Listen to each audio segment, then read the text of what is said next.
Uh, Here it is, about 2:32 in the morning. My class is cleaned. Pacific Standard Time, Sunday morning. It is the 21st. 21st of Sunday. Going to a calendar. Yeah, okay. Had to double check.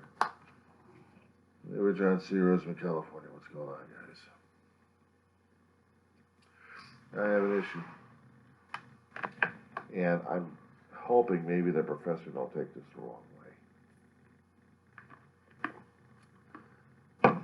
This past week has been an emotional roller coaster.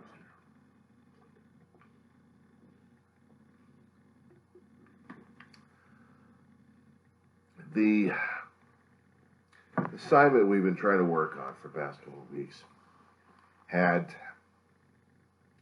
basically put me into an emotional tailspin to where I'm looking at the assignment, I'm looking at the class, and I'm wondering whether or not I should continue on or not. And I want to continue on, but I have to put this on the record at this point. I'm a recovering alcoholic. I'm a recovering alcoholic, okay? Just sit down.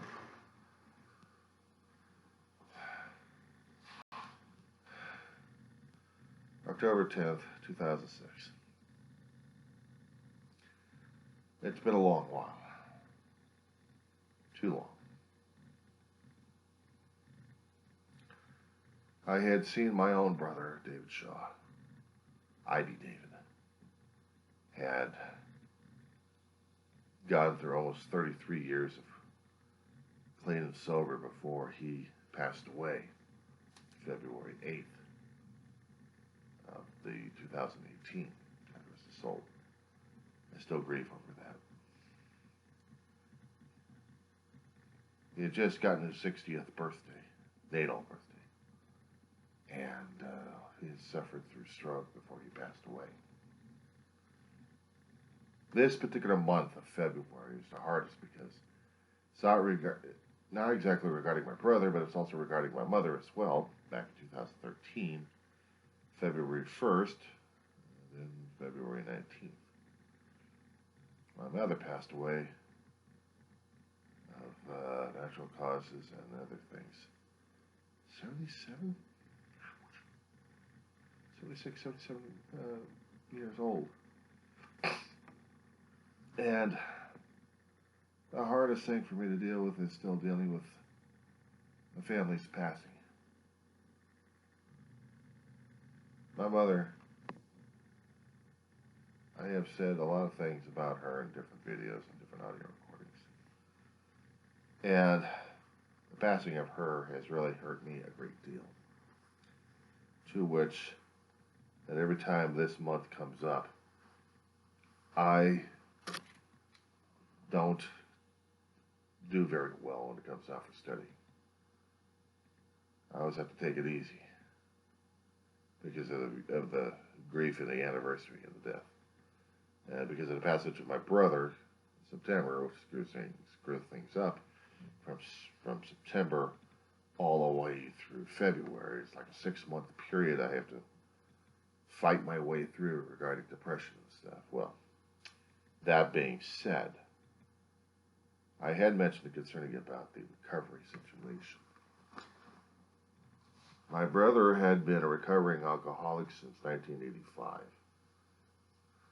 September 19th, 1985. There's a long history I could tell about that one. But he had a long history with Alcoholics Anonymous. And yes, I am breaking his anonymity even though he's passed. But because of his association with Alcoholics Anonymous, it had put me into the situation where I too became a friend of Bill W.'s, Dr. Bob's. It's not the easiest thing to reveal to people these days. Usually anonymous is supposed to be keep it anonymous, but I just had to get this letter out to explain a few things. I had gone through a lot of changes, and I had done my own drinking.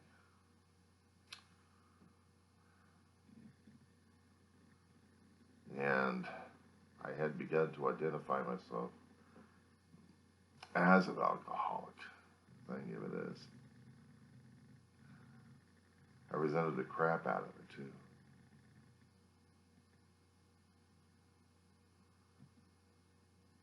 At first, I thought I was alcoholic-like thinking. I was told that originally, but then again, I discovered I was a dry drunk. In this past couple of weeks, since doing an assignment regarding the book, The Great Gatsby, written by F. Scott Fitzgerald. This guy had been he had been a novelist, observer, traveler, writer, binge drinker. Then in the roaring 20s, his novels written and set back in the 20s and 30s reflected his drinking career. I know a few recovering alcoholics and different support meetings would laugh their asses off at it. Me, unfortunately, because of the emotional screw-up I've been going on for this past winter time, from September all the way through February, had left me a bit rattled, and I'm seeing about the drinking situation. Then I'm constantly honing in on other shows and other media outlets that are constantly pushing alcohol down people's throats. That it's not a slip. We're talking about it's not a slip and fall down here. It's like the slide went inverted. There's no way for me to grab onto for anything for support. And I'm holding onto the edge like crazy. For those who have been through it and still recovering, maybe they would understand what the hell I'm talking about at this point. Because in dealing with alcoholism, it's a sneaky bastard, we call it. A lot of people in the meeting halls call it that way too. We call it a disease of the mind, body, and soul. Other people have different terminologies, their own colloquialisms concerning about this condition of ours. Passed down from generation to generation, one form or another. People think that there's a magical cure for this damn thing. It hasn't been. There are only cures back in the 19th and 20th century, sticking them into a damn box and praying that they dry out and stay dried out. We call it sanatoriums. When you're so used to the alcohol, you can't recover. They called you a wet brain. Because there's nothing you can do, and your insanity is the only level of sanity at this point. And I've seen that too. I've seen it firsthand. Different people coming in and out of the program left and right trying to recover. And I'll never recover because they can't get past it. And they struggle like crazy despite all the help they get, or refuse anyway for it anyway. Just go out and be a drunk. I'm not a dry drunk either. I mean, you can be what they call a dry drunk. You can go without binges for a certain amount of time. There had been stories out there floating around that people who had been on bingers would be natural and no problems at all. Until suddenly there's a family crisis or a certain event that happens that puts the person back in the path of alcohol.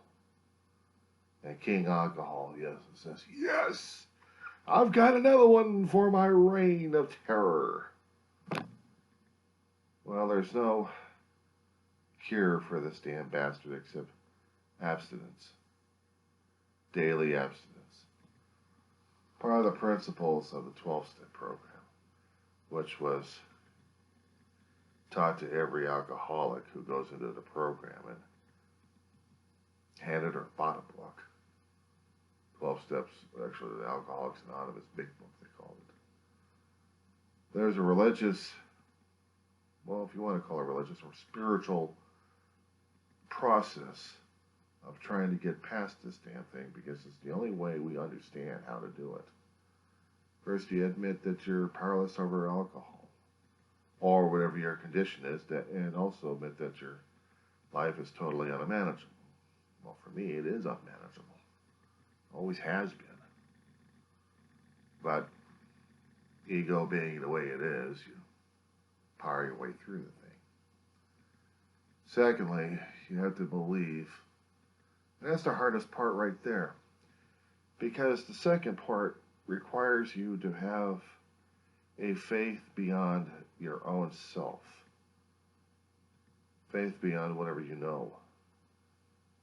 You can't believe that a power greater than yourself, greater than yourself, can restore you to sanity. And then you made a commitment to turn your life over to that power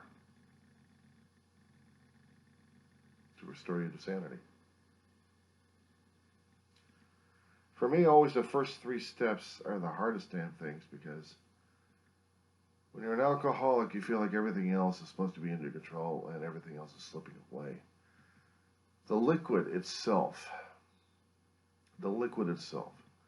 highly concentrated forms of starch, which are broken down as sugar in your body. But the direct, it's kind of hard to explain this thing. They can process any kind of starch like potato or sugar into the purest form of a concentrate, alcohol. They can make it flavored in different ways. But this floods the neurochemistry, this floods the brain. And it screws around with the pleasure center so much that it's overloaded. You want more, you want beyond more than that. Your body becomes more and more addicted to the damn thing. You have to have more and more of the liquid in your system over here. It releases a hell of a lot of chemicals in your body to create the euphoria necessary. It depresses you because it's also affecting other portions of your brain, to where that your cognitive abilities are slowed down to what you don't know what's going on. You get into blackout stages. You're told that you've done these things and you don't even remember it because, quite frankly, you had a Dr. Jekyll and Mr. Hyde situation happen. It's not fun going through that damn thing. It's not fun seeing anybody else go through a damn thing. Growing up as a kid, I had seen relatives go through that. And it was horrifying. To see my own brother go through that after his life experiences had pushed him through that edge. We didn't even know at the time that he actually had the capacity to do these kind of things. Nobody had talked about it in the family. Nobody in the family actually understood that they actually had the damn thing going on. I mean, sometimes it passes from generation to generation, but other generations would be able to get nailed by this son of a bitch. And it's a disease of the mind, body, and soul at this point over here. You had to have conditioning throughout your life, different circumstances to put you into that helpless state where you needed just something to get you by things. And I'm not talking about just watching this shit happening on television screen. I'm talking about real life here. Right, the conditions of my own damn life that made me into the person I am right now as it is. I had seen it. I didn't want to believe it. I thought I was going to be immune from the damn shit. Before I know it, I'm going through it myself. It's not easy for an alcoholic to talk about this to another person unless the other person's already gone through the damn thing in the first place. And then they understand what kind of a screwed up life they've actually had at this point,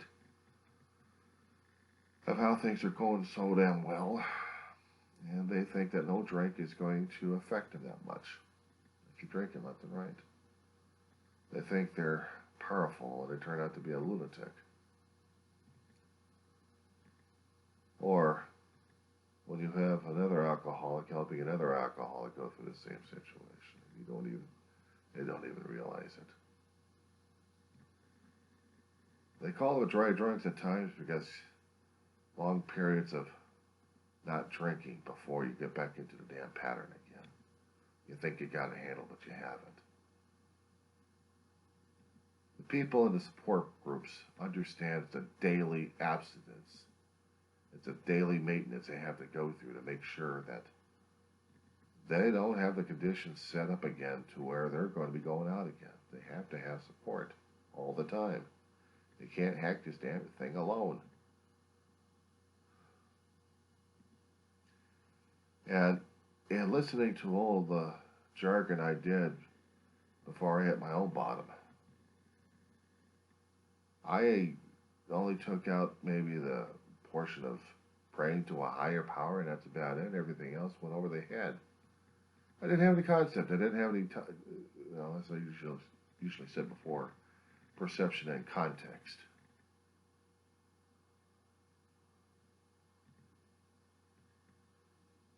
I didn't have the context. I wasn't there. But I was getting there, and a lot of alcoholics were telling me this. I didn't care. I was going to do things my way. Growing up, I had many patterns and many ways of getting my own alcohol.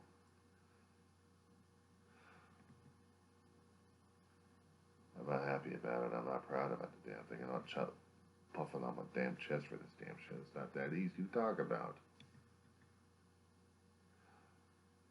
Embarrassing hell to talk to the other people who haven't been there. They call them normies.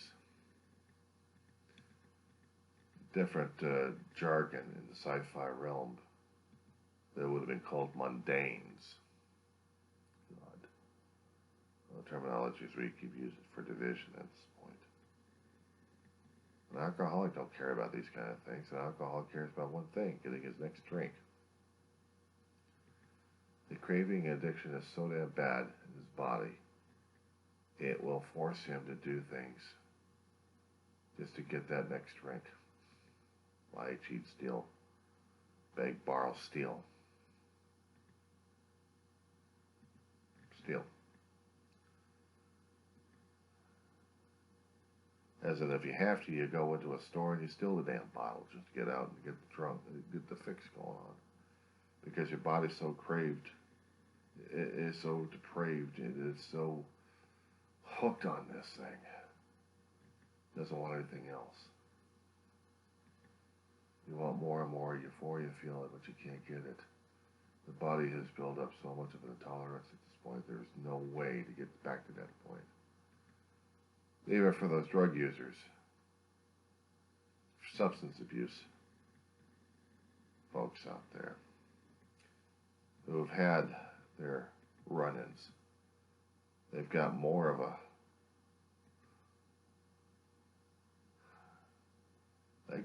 rate going back in and out of the damn programs than anybody else, because substance abuse is just as deadly, if not worse, than alcohol.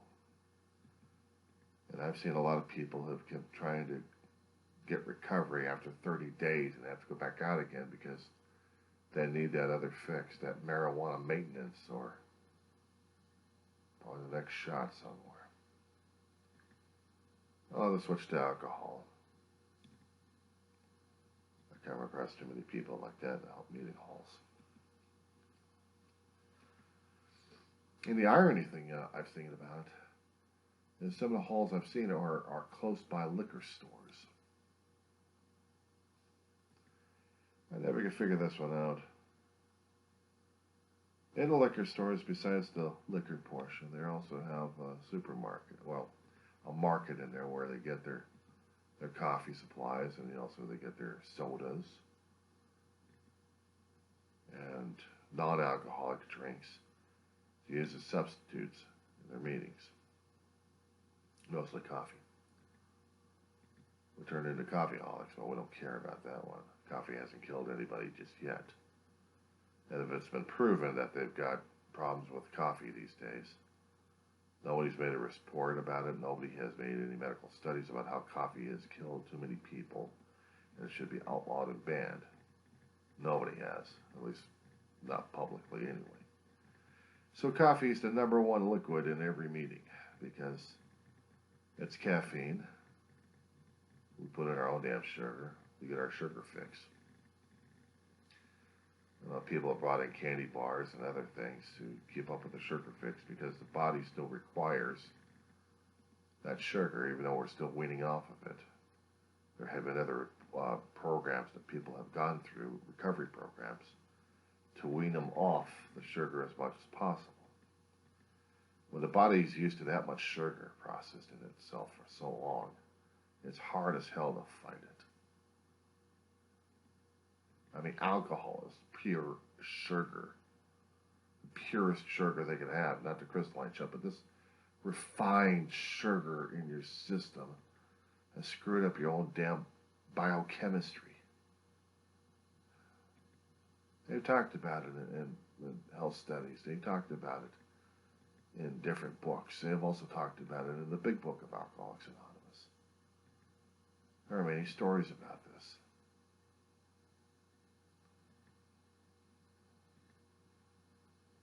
Getting back to the story that I was reading, The Great Gatsby, the class assignment. This damn book was driving me crazy. This is the book that our professor wanted us to read and analyze and talk about. This is the author.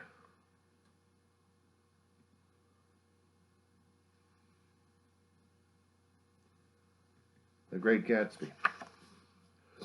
Now, the argument in the class was, he's not a drinker. He's not a teetotaler. He just thinks he is. But according to what's been written through the character analysis, he doesn't touch the stuff. And yet he's involved with parties to win over somebody that he lost a long time ago. The argument in the class is this. He can't be a drunk. He didn't drink. Alcoholics don't go through this kind of stuff. My argument is, you want to bet?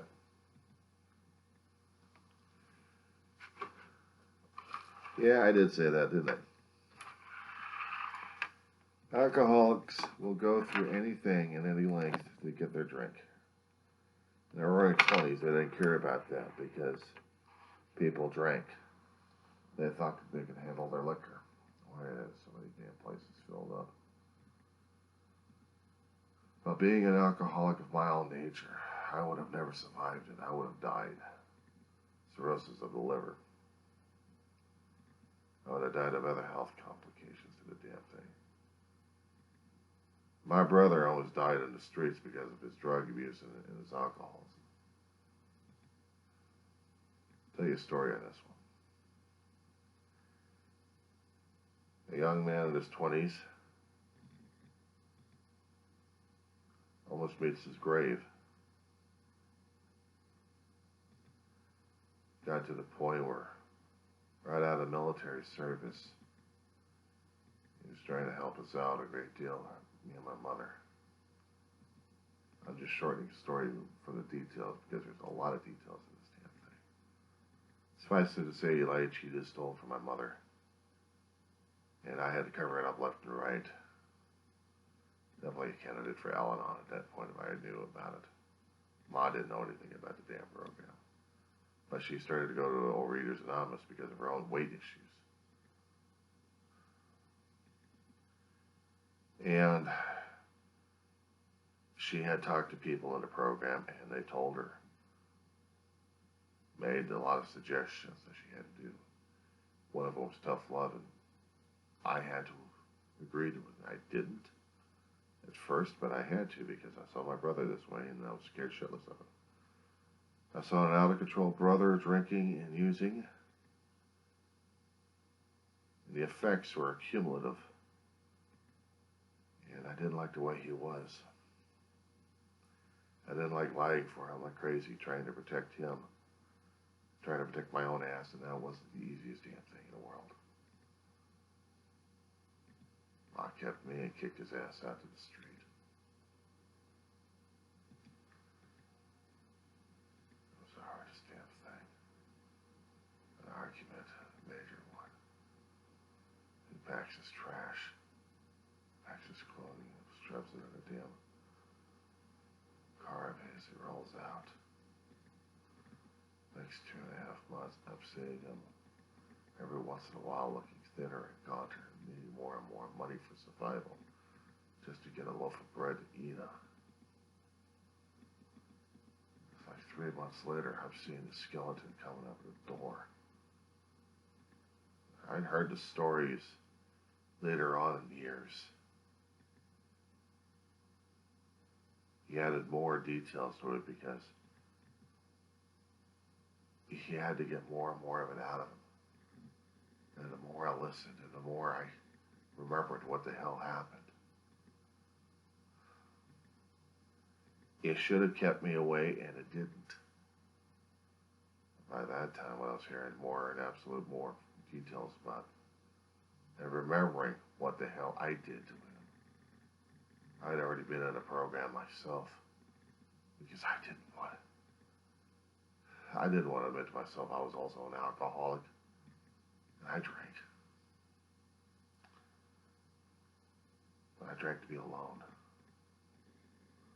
I wasn't a party animal. I was a social outcast.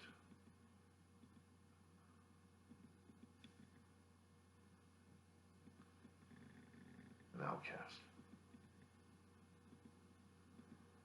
I hid from people. I hid from everybody. I was ashamed of who the hell I was. I didn't know who the hell I was. I wanted to escape. I wanted to leave reality. I wanted to leave, period. I didn't want to deal with anything else. I wasn't realizing I was going to be bringing my own damn pain and misery with me if I happened to leave. And I couldn't leave. Because I was too damn scared to leave, too. I was terrified of it. I had shown more issues that should have kept me in the meeting halls. I didn't. It's not until my own damn blowout back in '06. I worked at a call center. I had been put through so much pressure and stress at home, and not to mention at work. I just wanted out. I wanted out in the worst way.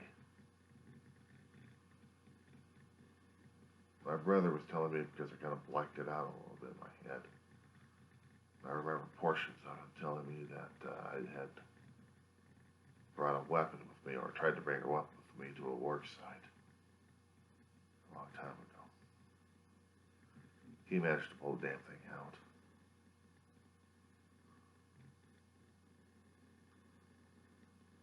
Pulled it out before I even realized it. Had a knapsack. I usually threw out books and other knickknacks in there just to deal with the rest of the in-between times at a call center.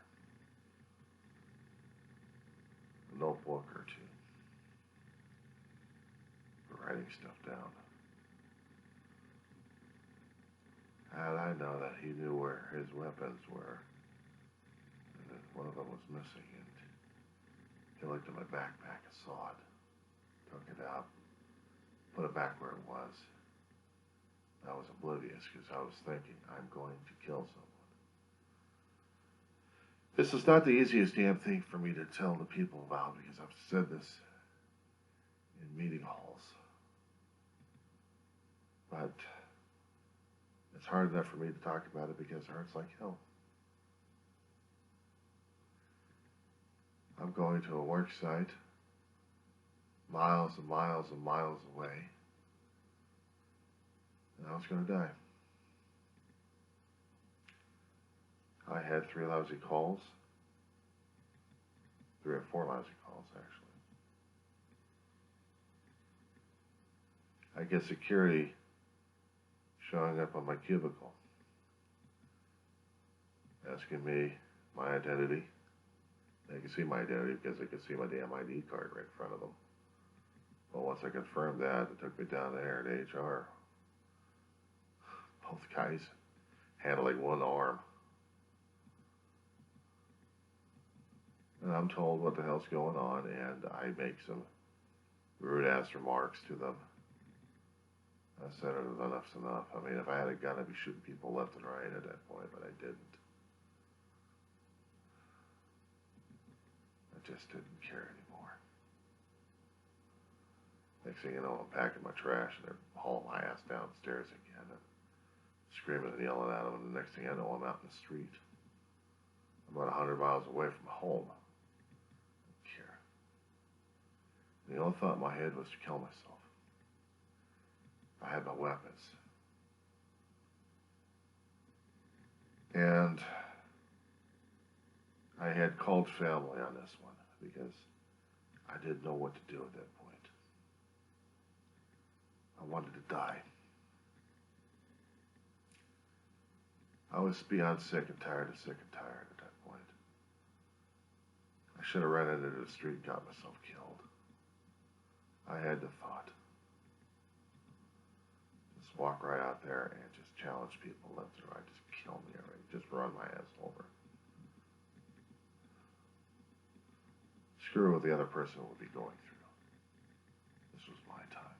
I was going to kill myself. I don't care what the hell happened to Ma or David. Ma needed me more and more. Dave was still trying to get me into meetings, let me know that I had a problem. I didn't want to listen to the damn thing. I was going to kill myself. Screw everybody.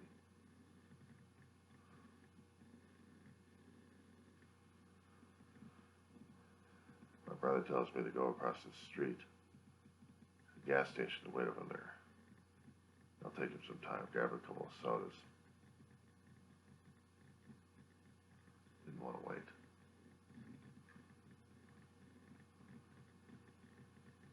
Had I known cops were around, I think I would have hidden with an El Torito. I kept thinking a good margarita at that point, or even chips and salsa would have been fine. I had the thought. I was so damn disillusioned at that point, I didn't know what the hell to do. But the one thought that kept going in my head is just, wait. You know, it's just,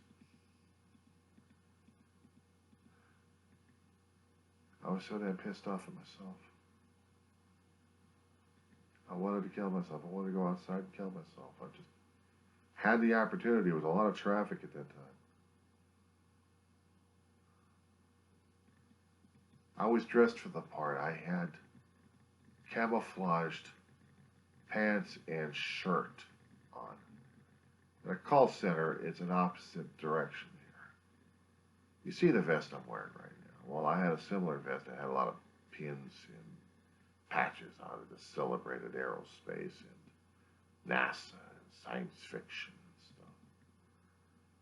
People wearing this kind of thing, you know, it's okay, but it's not really part of the dress code. I don't give a shit. He didn't say it exactly in the damn manual, so I said, fuck it. I kept telling these guys to. I was going to tell these guys off. I know what's going on. You guys don't. The next thing I know, it came too damn close to meeting the cops because they were looking for me. I was a 5150.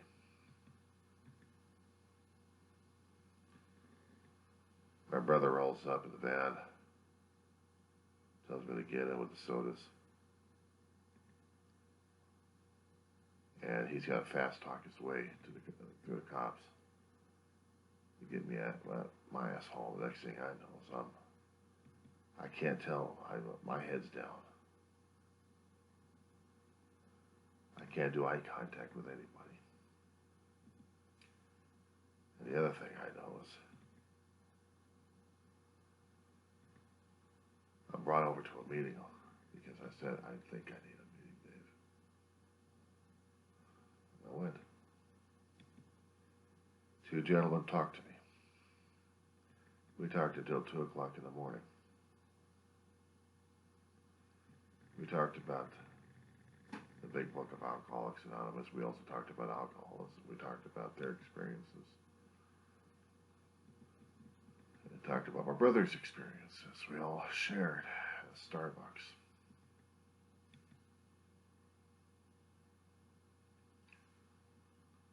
It was October 10th, 2006 when I admitted it. Next thing I know, 30 days later, I'm getting a damn chip.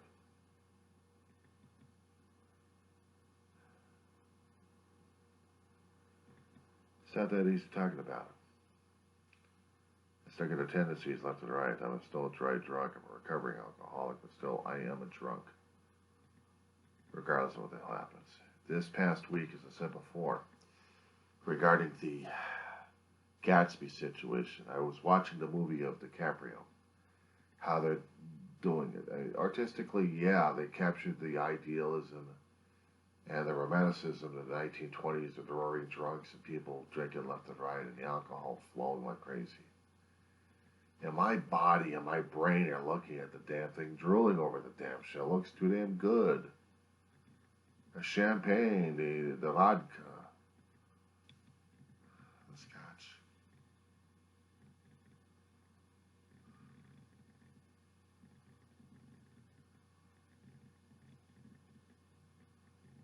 I couldn't deal with it. I switched off and delved into one of my DVD series I had over here, Babylon 5. Did I happen to deal with one particular season where this one main character happens to go through alcohol? He's a recovering alcoholic. And he's been pushed to the edge to where on one particular season he had to go through what every alcoholic had to go through.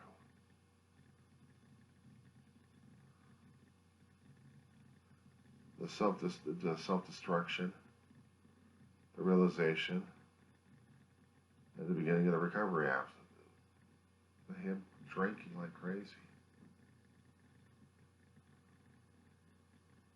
It was hurting and tearing me apart, and every time I kept turning on to different shows, I kept saying alcohol, alcohol, alcohol, alcohol. It's like a constant drumbeat on me that I couldn't deal with.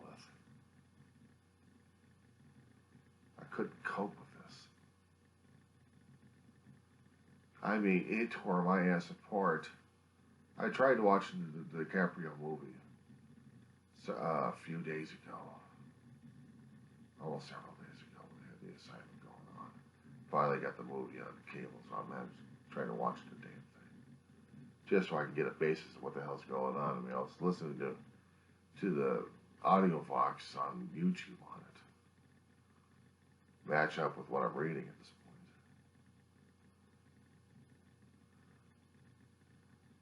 And I was feeling, and I'm still feeling the shakes.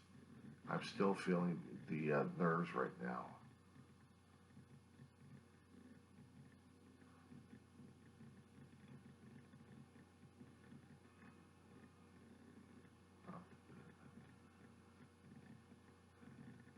It's kind of hard for me to talk about this shit. We had a class discussion in there, and I had one student try to tell me all the definitions out of a damn book. I asked her point blank, are you for the BLW? The student said no. So I knew they didn't know. They didn't want it. Anybody who goes through a recovery program knows the terminology. Anybody who goes through recovery centers knows the terminology. Simple question. It's a simple question. Besides the disease of the mind, looking for the next drink, it's also the obsession.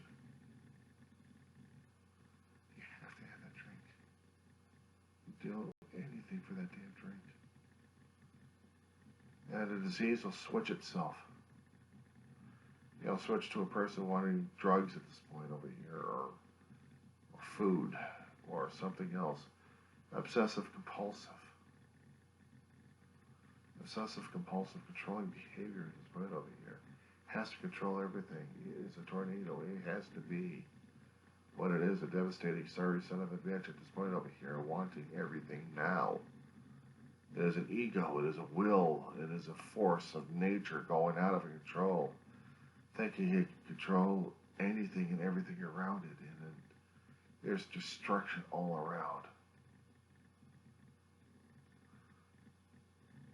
Growing up as a kid, I didn't understand that. Growing up as a kid, there was no way in hell I could understand that. I'd seen an aunt of mine go through it, or an uncle, a favorite uncle and a favorite aunt of mine. I'd seen the alcoholism, but I was too damn young of a kid. There was no concept, there's no context, there's nothing. I'm seeing it, I'm smelling it. I didn't understand one damn thing of it. It was pissing Ma off left and right. She didn't understand it either. Dave, on the other hand, was participating in part of it. Ma didn't realize she was turning into a dry drunk, and she didn't even realize the damn thing. There had been times when she was coming home that my brother would be fixing her a drink. He had to taste the drink to make sure it was all right. He was already in practice.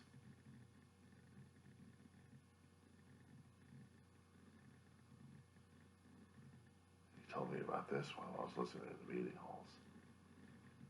And I'm thinking, shit. I didn't pay attention about this when I was a young kid. I didn't even see this damn thing. Yeah, Mom was working at a company that was driving her nuts. And she'd come home wanting a drink. She didn't realize she was a fucking alcoholic in making.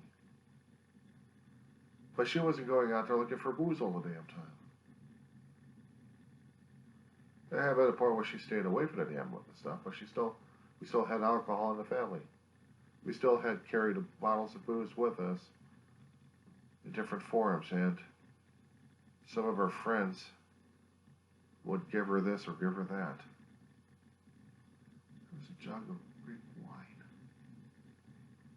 Huge bottle of it she got from one of her relatives a long time ago, aged. An aged scotch. Oh my God.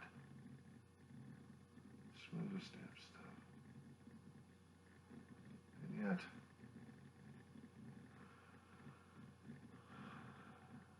get rid of that shit.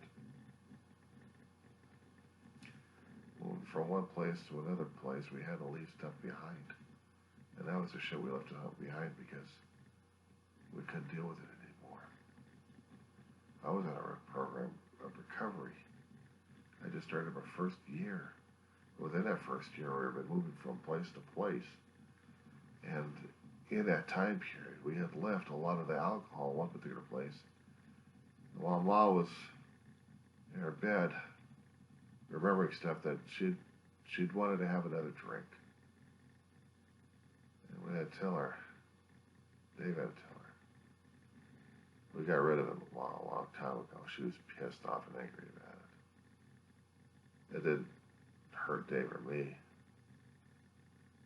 Should have realized at that point Ma was still a dry drunk. Didn't even realize it. She had the alcoholic tendencies. So it's not the easiest damn thing for me to admit to the family of mine. There had been different lineages that showed that functionality there, that certain things we are out of control of, including king alcohol. I have it running in my genes. It dies with me. It dies with me, that chain gets broken.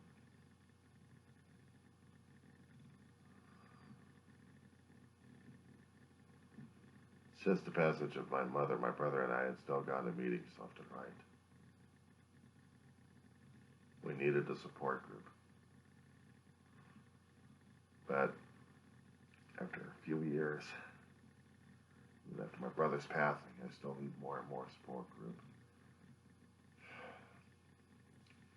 I need the connection. I need to get the connection more and more with a power greater than myself that I call God.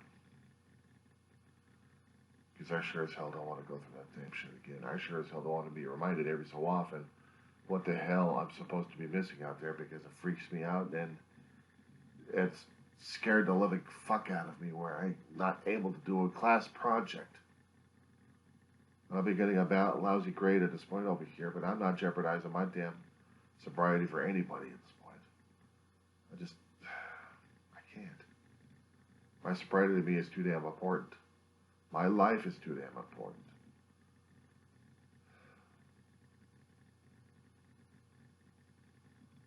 I can't explain things even clearer to a non-alcoholic who hasn't been there, who hasn't walked in the shoes, who hasn't been through my shoes. They haven't been through what I have been through, so I can't explain it to them any further or clearer than that. You go to the meeting halls and you hear the terminology and you hear the jargon.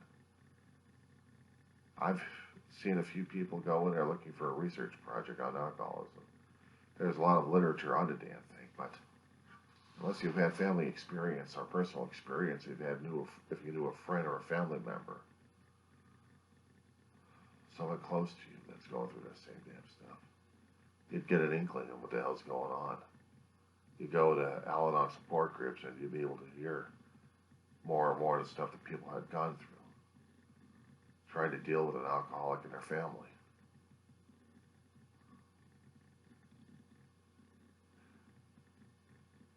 It's not the easiest damn thing to admit. It's the hardest damn thing, and yet you see people on the streets looking for money at the liquor stores. They need to get their fix regardless of one way or another. They'll do whatever it takes. They'll do whatever it takes. It's not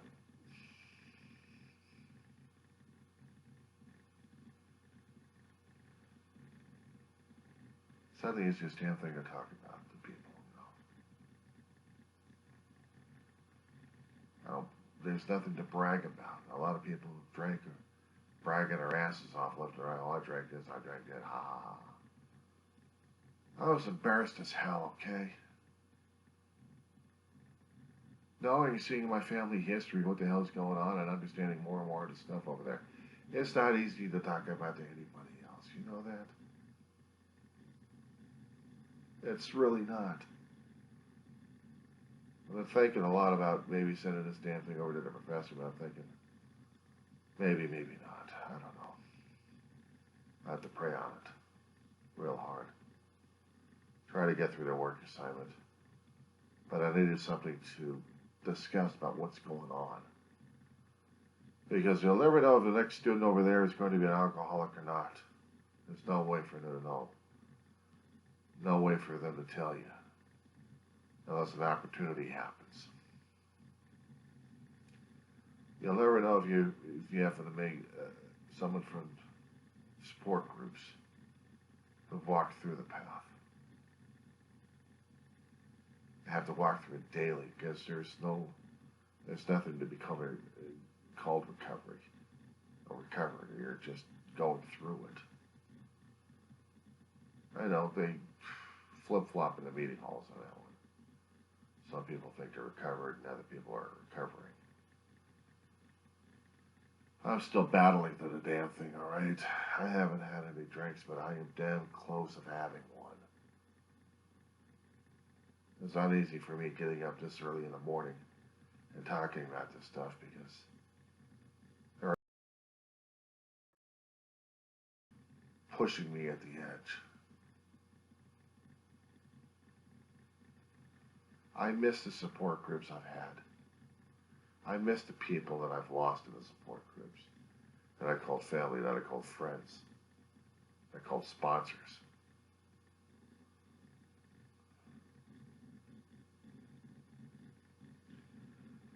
I'm a dry drunk waiting for the next major disaster or minor disaster to give me an excuse. And that scares the hell out of me. That royally scares the hell out of me. deal and I can't function with this. People might as well call this like a speaker meeting of sorts. Because I have to identify. I identify as an alcoholic. My name.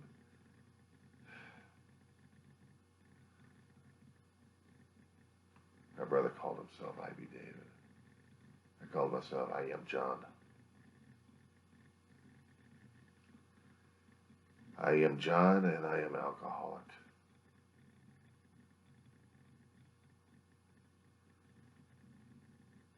Gets to the point where you forget your own damn handle.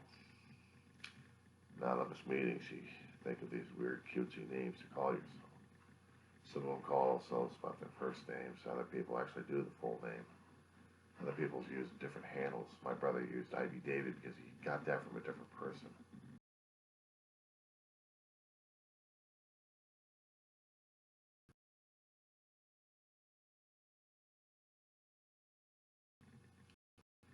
But for some of those who actually remember my brother,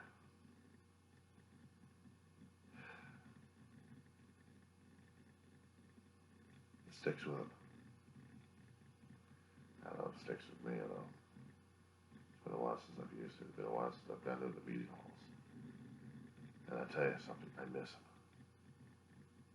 I miss the fellowship. I miss hearing the message. Experience, strength, and hope. How the hell did we get through this damn shit? I could hear what the hell they've gone through. I could hear elements of what they've gone through, and it's like, yeah, I identify, I hear you. I know it. I've been through it. I know what their daily deprive is, and what they have to go through to recover.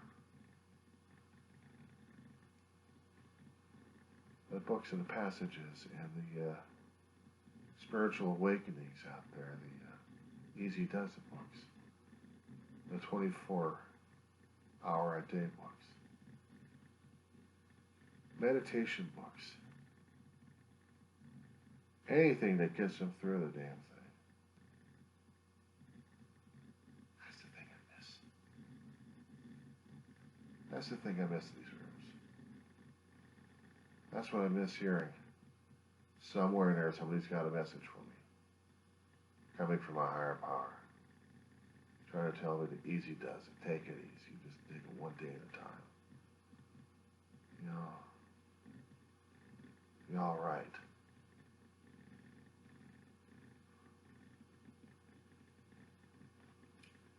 I miss those days. And I don't want to go back out again.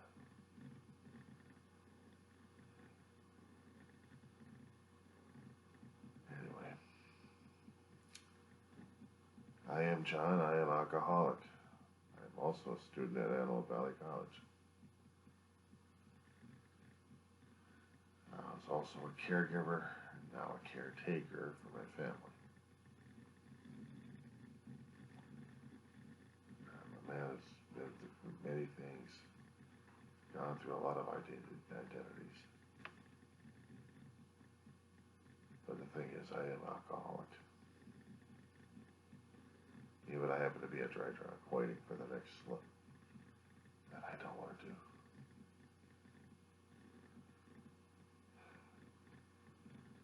I needed to get this off my chest.